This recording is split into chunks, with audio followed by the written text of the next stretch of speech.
Welcome to the College Investor Audio Show, where we talk about the biggest issues impacting millennial money, from student loan debt to side hustles to building wealth. We will show you how to get out of debt so that you can build real wealth for the future. We have been asked, what are cyclical and consumer discretionary stocks?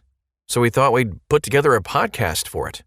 Welcome to the College Investor Audio Show. So how do you take advantage of the economic cycle through investing? There are a few ways, but one is to invest in cyclical stocks. Their performance is tied closely to the performance of the economy. Closely related to cyclical stocks are discretionary stocks, which perform well when consumers have money to spend on non-essential items. Cyclical and consumer discretionary stocks are sometimes used interchangeably.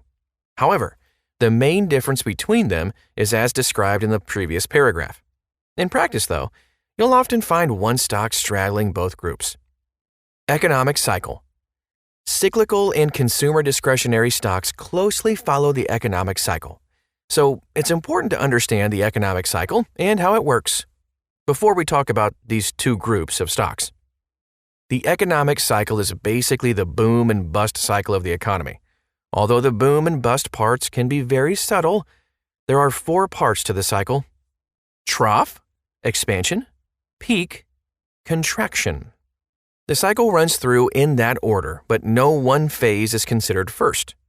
A recession is a trough. The economy has turned down. People are being laid off. Consumers aren't spending as much, and some businesses are closing. Times can be difficult during a recession.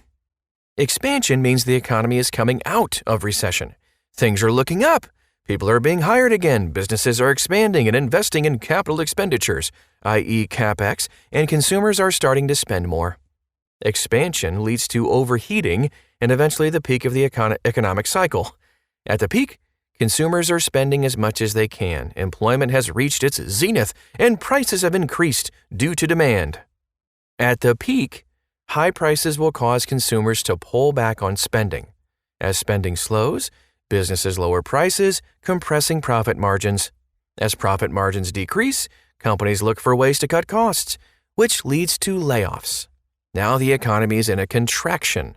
Eventually, it will go into recession, which is the trough of the cycle. Cyclical and consumer discretionary stocks.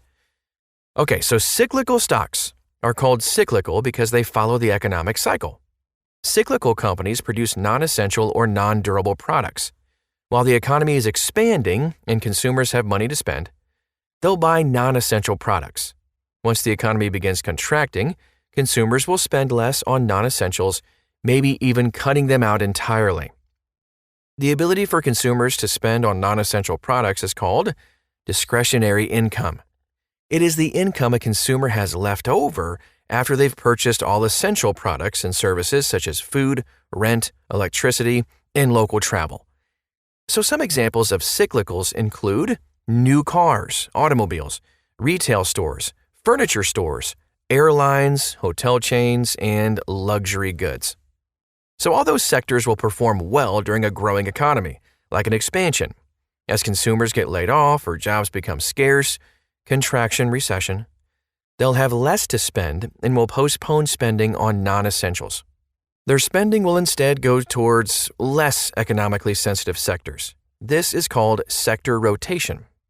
Less sensitive sectors are like services, consumer staples, healthcare, utilities. These sectors are also called defensive sectors. As the economy emerges from a recession, one sector that performs well is financials, including banks, brokers, and insurance companies.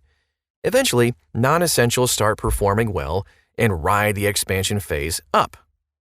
Here are some examples of cyclical and consumer discretionary stocks. So with an understanding of cyclical and consumer discretionary stocks, let's look at a few examples. This group could actually fall within the group of cyclical and consumer discretionary stocks. Amazon, Tesla, Home Depot, McDonald's, Marriott, Starbucks, Las Vegas Sands, hotels, restaurants, and leisure, and Nike, just to name a few. You could go through these stocks, researching each to see which one presents the best value. There's an easier way to gain exposure to cyclical and consumer discretionary stocks, and that's through an ETF. XLY is the Select Sector SPDR Trust Consumer Discretionary ETF. XLY contains several sectors of stocks, but is weighed heavily to consumer cyclicals, like 94.1%, with most of the rest in consumer defensive at little over 5%. The top 4 individual stock holdings are Amazon, Tesla, HD, and McDonald's. Home Depot is HD.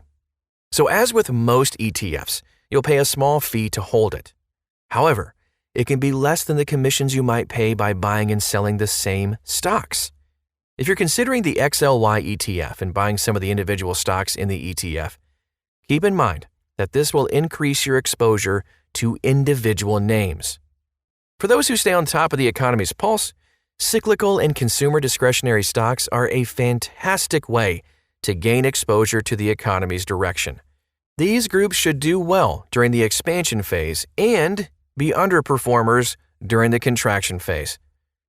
That is our show for today. Thanks so much for stopping by to the College Investor Audio Show. If you found this helpful and interesting, you want to share this with a friend or a family member, please feel free to do so. We would love that. Also, go to thecollegeinvestor.com to find out more about cyclical stocks, find out about how to start a side hustle and 50 ways to do that. All kinds of amazing things. Again, it's at thecollegeinvestor.com. Thanks again for stopping by. We'll talk to you again real soon.